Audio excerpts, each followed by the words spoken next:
बिस्मिल्लाहिर्रहमानिर्रहीम अस्सलाम वालेकुम फ्रेंड्स। په دې لیکچر کې موږ اسپلین کوو OSI ماډلز او چې کوم ته موږ وایو اوپن سیستم انټر کنیکشن. اوپن سیستم انټر کنیکشن مطلب دا چې څومره هم زموږ سره نتورکینګ ډیوایسز دي په کمپیوټر نتورک کې دا به یو بل سره اوپنلی څنګه کمیونیکیټ کیږي. ټیک ده، ځکه چې مطلب زموږ سره مختلف کمپنۍ چې ځان ډیوایسز ډیولپ کړي دي، نو دا ډیوایس به یو بل سره کمیونیکیشن کوي. د کمیونیکیشن لپاره یو سټنډرډایزیشن پکار دی. ټیک ده، دا سټنډرډایزیشن چې ډیولپ کړی دی اوپن سیستم انټر کنیکشن والا چې کوم ته موږ ISO ډیولپ کړی دی، دا څنګه دا ټول ډیوایس چې دی ورس وسه کوي انساید کمیونیکیشن کوي په نتورک کې. ټول نمخ کې انټروډکشن پارت موږ ګورو په د لیکچر کې.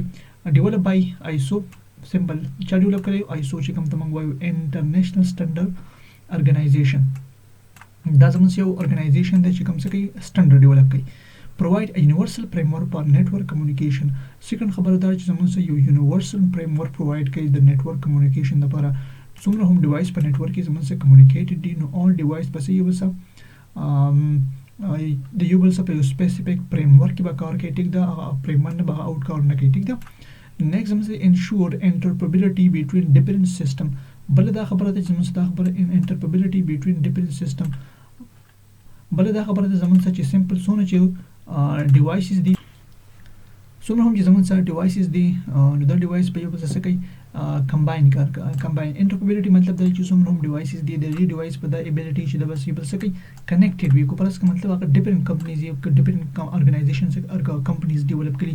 کو سبوز زموږ سره HP دی یا مطلب ډیل دی، نو مطلب ډیفرنٹ کمپنیز دي HP اینڈ ډیل ډیفرنٹ کمپنی دا یو بل سره کوي انټرپریبیلیټي. انټر د دې په درمیان کې بس یو بل سره کنیکشن اویلیبل په نتورک کې.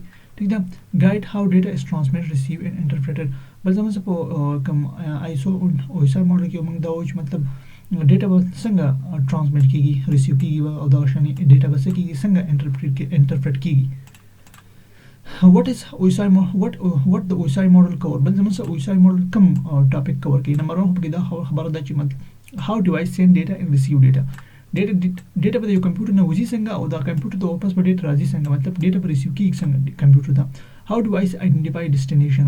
بل دا چې مطلب how device identify destination، یو ډیوایس به ډیسټینیشن څنګه ریکګنایز کوي. how device identify destination به یو ډیوایس څنګه کوي آیډنټیفای کوي. سپوز مطلب زه د میک یا د IP په تور باندې ډیټا سکم بل ډیوایس ته سند کوم.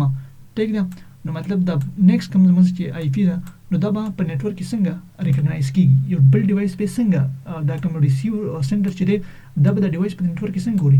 دا کار چاره نتورک دی کنه، نتورک به دا کار څنګه کوي. how different system communicate. different system مطلب تاسو ته ما وایي چې زموږ مختلف کمپنی لکه سپوز زموږ HP شو، ډیل شو، دا different type of company دا به یو بل سره کمیونیکیشن څنګه کوي. physically connection of nodes. بل زموږ سره د nodes physically connection څنګه وي. how protocol organize and manage data. پروتوکول به ډیټا څنګه ارګنایز کوي منیج کوي، مطلب ډیټا به څنګه سند کیږي د سندر نه ریسیور ته او په کوم فارمیټ کې او په کوم پروتوکول د کوم پروتوکول په تر باندې کیږي سند کیږي. نو دا کمپلیټ ایکسپلینیشن مې ان شاء الله په اپکمینګ سونه چې زموږ OSI ماډل لیر دی په دې کې ایکسپلین کوو 1 by 1 ان شاء الله په اپکمینګ لیکچر کې. دا سمپل زموږ یو پریزنټیشن او د OSI models.